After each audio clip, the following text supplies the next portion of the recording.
The Federated States of Micronesia is a political entity in the Pacific that consists of 4 states: Yap, Chuuk, Ponape, and Kosrae. To understand the founding of the FSM and just how remarkable it is that these islands would politically join together despite their differences, we need to understand the trust territory of the Pacific Islands, in which the FSM emerged from. The TTPI was a United Nations trust territory that consisted of the former Japanese League of Nations mandated territories. After Japan was defeated in World War II, these former Japanese territories became a trust territory and was administered by the US.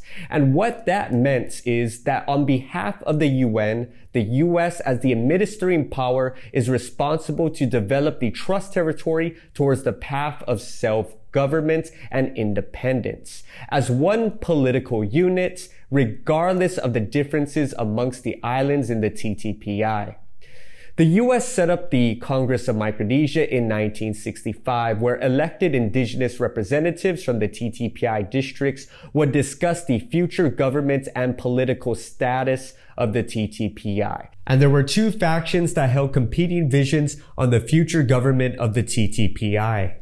One faction wanted all the districts to join in a unified, self-governing Micronesia, while the other faction opposed this and wanted their districts to separate from the TTPI in order to self-govern their own districts. Generally speaking, the districts of Yap, Chuuk, and Ponape were for political unity, much to the savvy political skills of future president of the FSM, Tosiwo Nakayama, while the districts of Palau, Marshalls, and the Marianas, which did not include Guam, made it very clear that they did not want to join in a political union for various reasons. In fact, by 1972, the Marianas formally broke the political illusion of Micronesian unity when the Mariana Islands District began separate political status negotiations with the US to establish a commonwealth.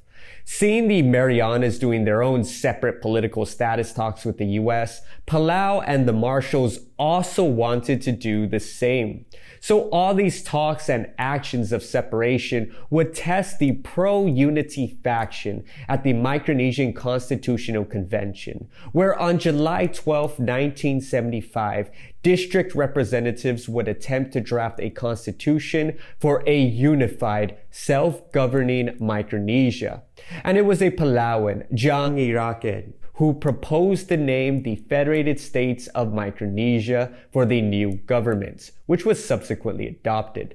And throughout the 90-day drafting process, there were intense debates on very decisive political issues, such as the role of traditional chiefs in the new government, the distribution of power between the national and state governments, land and resource rights, and etc. Finally, after much drama and uncertainty, on the very last day, the Constitution of the Federated States of Micronesia was unanimously approved by all present delegates.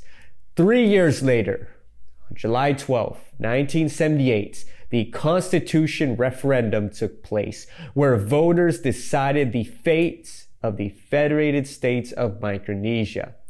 55,000 out of the 60,000 total registered voters in the trust territory voted.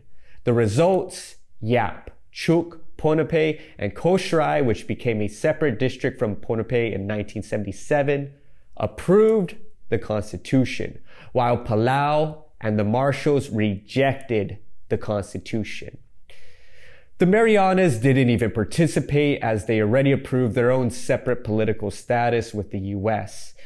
As a result of the referendum, Yap, Chuuk, Ponape, and Kosrae would make up the 4 states of the FSM and negotiate the Compact of Free Association with the US as one political entity, while Palau and the Marshalls would make their own separate governments and political status negotiations with the US. On March 15, 1979, Tosiwo Nakayama was inaugurated as the first president of the FSM, and his immediate tasks were establishing a functioning government, addressing separatist elements such as in Chuuk, and negotiating the Compact of Free Association with the US. With negotiations completed in 1982, on June 21st, 1983, the people of the FSM voted in approval of the draft Compact of Free Association in a referendum. The compact was then reviewed by the four island state legislatures, the FSM and US Congresses, and the United Nations. Finally, in January 1986, the Compact of Free Association was formally signed into law by US President Ronald Reagan. The compact was ratified by the FSM Congress, and with it came the formal dissolution of the Trust Territory Government's administering authority over the Federated States of Micronesia. While Nakayama's dream of a united self-governing Micronesia was only partially realized through the FSM, it is still nevertheless a remarkable achievement because the creation of the FSM was by no means a sure thing. At several points in time, such as during the Constitutional Convention, the rivalries and cultural differences could have ended the idea of a united Micronesia. But thanks to the persistence of people like Nakayama, the Federated States of Micronesia exists today. Sedus Masi for watching. Gua Husipulan. Esta.